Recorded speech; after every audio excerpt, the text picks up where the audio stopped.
সুপ্রিয় দর্শকবৃন্দ, সত্যপক্ষে আজকের পর্বে আপনাদের সবাইকে স্বাগত জানাচ্ছি। আমি শেখ বুলবুল।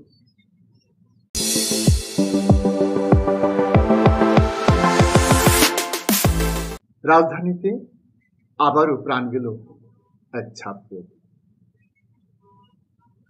রমনার কালী মন্দিরের কাছে দুর্বৃত্তদের ছুরিকাঘাতে শাহরিয়ার আলম সাম্য নামে ঢাকা বিশ্ববিদ্যালয়ের এক শিক্ষার্থী নিহত হয়েছে। এই হত্যাকাণ্ডকে কেন্দ্র করে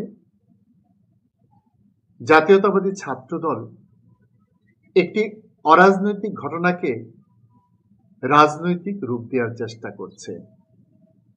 তারা কেন এটি করছে সেটি কোনোভাবে আমাদের বোধগম্য নয়।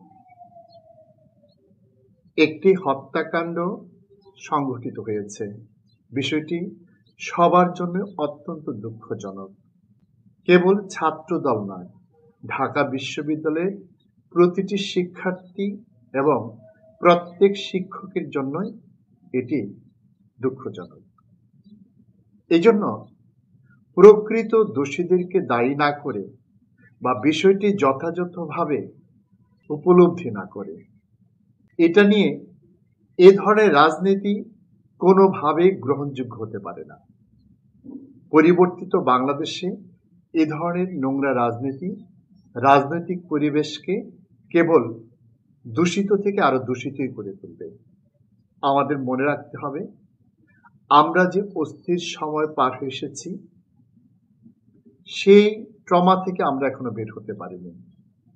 আমাদের আইন শৃঙ্খলা পরিস্থিতির যে অবনতি হয়েছিল, এদেশে যে একদলীয় শাসন কায়েম হয়েছিল, একটি দলের প্রভাবে আইন শৃঙ্খলা বাহিনী যে সুষ্ঠুভাবে কাজ করার পরিবেশ পায়নি, সেই সুযোগ নিয়ে আমাদের মধ্যে যে দুর্বৃত্তপনা জাগ্রত হয়েছিল, যেভাবে কথায় কথায় আমরা হত্যাকাণ্ডে মেতে উঠতাম, এক্ষেত্রে যে বিচারহীনতা ছিল, একটি রাজনৈতিক দলের ছত্রছায়ায় এখানে যে কোনো অপরাধ করা যেত এবং তার জন্য যে কোনো কিছু ভাবতে হতো না, আমরা কিন্তু এখনো সেই মানসিকতা থেকে মুক্ত হতে পারিনি। এই বাস্তবতা যদি ছাত্রদল বুঝতে না চায়, তাহলে এই দেশের জন্য সেটি হবে খুবই দুর্ভাগ্যজনক। আমরা পদার্থবিজ্ঞানের যে গতিবিদ্যা সে সম্পর্কে নিশ্চয়ই কিছু না কিছু ধারণা পোষণ করি।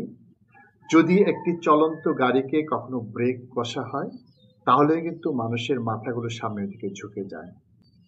আমরা একটি দুঃশাসন থেকে মুক্ত হয়েছি, আমরা একটি অব্যবস্থাপনা থেকে মুক্ত হয়েছি। রাতারাতি আমাদের মানসিকতার কিন্তু পরিবর্তন হবে না। কিছুদিন আগে তুচ্ছ বিষয়কে কেন্দ্র করে পারভেজ হত্যা এবং এই যে তুচ্ছ একটি বিষয়কে কেন্দ্র করে সাম্য হত্যা, এগুলো কিন্তু আমাদের সেই সামাজিক অস্থিরতারই বহিঃপ্রকাশ। এই যে দীর্ঘ রাত পর্যন্ত হল ছেড়ে শিক্ষার্থীদের বাইরে অবস্থান করা, এটিরও কিন্তু পরিবর্তন হওয়া দরকার। আমরা জানি ঢাকা বিশ্ববিদ্যালয় সহ বিভিন্ন বিশ্ববিদ্যালয়ে এমন কিছু শিক্ষার্থী লেখাপড়া করেন যাদের পরিবারের আর্থিক সচ্ছলতা নেই। এই জন্য তারা টিউশনি করে তাদের লেখাপড়ার খরচ চালান। এই টিউশনির জন্য রাতে তাদেরকে ঢাকা বিশ্ববিদ্যালয়ের হলগুলোতে ফিরতে হয়, এটি বাস্তবতা। কিন্তু তারও একটি লিমিট থাকা দরকার। অল্প সময়ে অধিক সংখ্যক জায়গায় টিউশনি করে নিজের প্রয়োজন মেটানোর জন্য অনেকেই হয়তো বাইক ব্যবহার করেন, কিন্তু এসব ক্ষেত্রে আমাদের যে অবাধ চলাফেরা ছিল সেটি কিন্তু এখন পর্যন্ত নিয়ন্ত্রিত হয়নি। ছাত্রদলের উচিত এক্ষেত্রে কি ধরনের পরিবর্তন এনে শিক্ষার্থীদের নিরাপত্তা নিশ্চিত করা যায় সেক্ষেত্রে সহযোগিতা করা, পরামর্শ দেওয়া। কিন্তু সেটি না করে এ ধরনের অরাজনৈতিক বিষয়কে যদি রাজনৈতিক রূপ দেওয়ার চেষ্টা করা হয় এবং বিশ্ববিদ্যালয়ে এক ধরনের অস্থির পরিবেশ তৈরি করা হয়, অথবা বিশেষ কোনো উদ্দেশ্য চরিতার্থ করার চেষ্টা করা হয়, তাহলে কিন্তু যে সংকট আমাদের ছিল সেটি আরো বাড়বে, বই কমবে না। আমরা ছাত্রদলের পক্ষ থেকে দেখেছি, এই জন্য তারা বিশ্ববিদ্যালয়ের প্রশাসনকে দায়ী করছেন। কিন্তু রমনার কালী মন্দিরের পাশের এলাকাটা কি বিশ্ববিদ্যালয়ের ভিসির আন্ডারে? বিশ্ববিদ্যালয় কি কোনো আইনি সংস্থা? তারা কি পুলিশ, র্যাবের মতো অস্ত্রধারী? তারা কি সেখানে পাহারা বসাবেন? এটি তো উন্মুক্ত রাজপথ, যে কেউ এখানে চলাফেরা করতে পারে। দুঃখজনকভাবে সাম্য সেদিক দিয়ে মোটর বাইক নিয়ে হলে ফিরছিল। তার মোটর বাইকের সাথে আরেকটি মোটর বাইকে কিছুটা ধাক্কা লাগে, সে নিয়ে কথা কাটাকাটি। এটা যে কোনো সময় যে কোনো জায়গায় হতে পারে, এবং তারই পরিণতিতে তাকে উপর্যুপরি ছুরিকাঘাত করে হত্যা করা হয়েছে। এই ধরনের হত্যাকাণ্ড বা এই ধরনের কথা কাটাকাটি বা এই ধরনের উত্তেজনা, এটা কেবল ঢাকা বিশ্ববিদ্যালয় এলাকা অথবা সোহরাওয়ার্দী উদ্যান অথবা রমনার কালী মন্দির এই ক্ষুদ্র গণ্ডিতে আবদ্ধ নেই, এটি কিন্তু সারা দেশে ছড়িয়ে গেছে। এই অস্থিরতা দুই এক দিনের নয়, দীর্ঘ সময় আমাদের এখানে যে বিচারহীনতা অথবা আইনের একচোখা নীতি, তারই ফসল হচ্ছে কিন্তু এই ধরনের সামাজিক অস্থিরতা। এই ধরনের সামাজিক অস্থিরতা থেকে বেরিয়ে আসতে হলে আমাদের একদিকে যেমন সময় লাগবে, এবং প্রত্যেক সংগঠন ও ব্যক্তির সেই অস্থিরতা থেকে বেরিয়ে আসার জন্য যে কার্যকর ভূমিকা, সেই ভূমিকা পালন করতে হবে। তা না করে যদি সেটিকে উল্টো পথে ঠেলে দেওয়া হয়, তাহলে তার ফল কখনই ভালো হবে না, বরং খারাপ হবে। সুপ্রিয় দর্শক, এই প্রসঙ্গে ছাত্রদল সভাপতি কি বলেছেন, আসুন আমরা সেটি একটু শুনে আসি। ঢাকা বিশ্ববিদ্যালয়ের যে একটি অনিরাপদ ক্যাম্পাস হিসাবে দীর্ঘদিন যাবৎ যে অবস্থা বিরাজ করছে, তারই প্রতিফলন ঘটেছে আজকের এই ঘটনায়। প্রশাসনের যে একটি দুর্বল অবস্থা বিরাজ করছে, তারও প্রতিফলনে আমরা আমাদের প্রতিবাদ অব্যাহত রাখবো, প্রয়োজনীয় কর্মসূচি দেব এবং বাধ্য করব এই খুনিদের দৃষ্টান্ত শাস্তি। সুপ্রিয় দর্শক, এ ব্যাপারে ছাত্রদলের সাধারণ সম্পাদক কি বলেছেন, আসুন সেটাও আমরা একটু শুনে আসি। বেসরকারি বিশ্ববিদ্যালয় ছাত্রদলের একনিষ্ঠ কর্মী পারভেজকেও একইভাবে আমরা দেখেছি হত্যাকাণ্ডের শিকার হতে হয়েছে।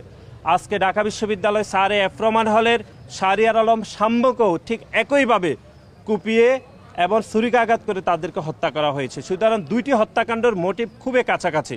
মাননীয় প্রক্টর এবং মাননীয় ভিসি মহোদয়ের পদত্যাগের দাবিতে আজু ভাস্কর্যের সম্মুখে বাংলাদেশ জাতীয়তাবাদী ছাত্রদল বিক্ষোভ মিছিল এবং সমাবেশ করবে। সুপ্রিয় দর্শক, এই হত্যাকাণ্ডকে কেন্দ্র করে ছাত্রদল যে মিছিল বের করেছিল, আসুন আমরা সেটা একটু দেখে আসি। শিক্ষার্থী সাম্য হত্যার প্রতিবাদে মঙ্গলবার মধ্যরাতে উত্তাল হয়ে ওঠে ঢাকা বিশ্ববিদ্যালয় ক্যাম্পাস। উপাচার্যের বাসভবনের সামনে বিক্ষোভ করে ছাত্রদল।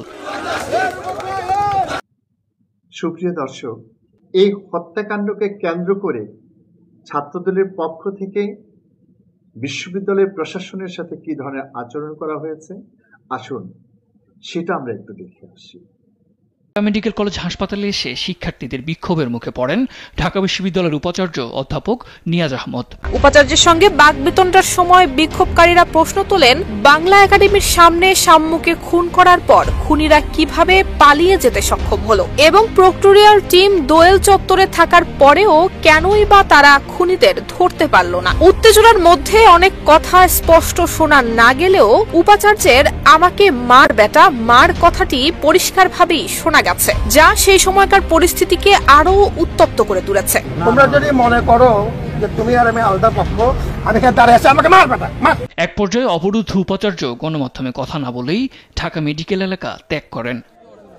সুপ্রিয় দর্শক, ছাত্রদল যদি সবকিছুকে এভাবে রাজনীতির চোখে দেখে, তাহলে কি পরিস্থিতির উন্নতি হবে না অবনতি হবে, সেটা আমাদের সবাইকে ভাবতে হবে। সুপ্রিয় দর্শক, আজকের মতো এখানেই শেষ করছি। আপনাদের সাথে আবারও দেখা হবে। সে পর্যন্ত আপনারা সবাই ভালো থাকুন, সুস্থ থাকুন। আল্লাহ হাফেজ।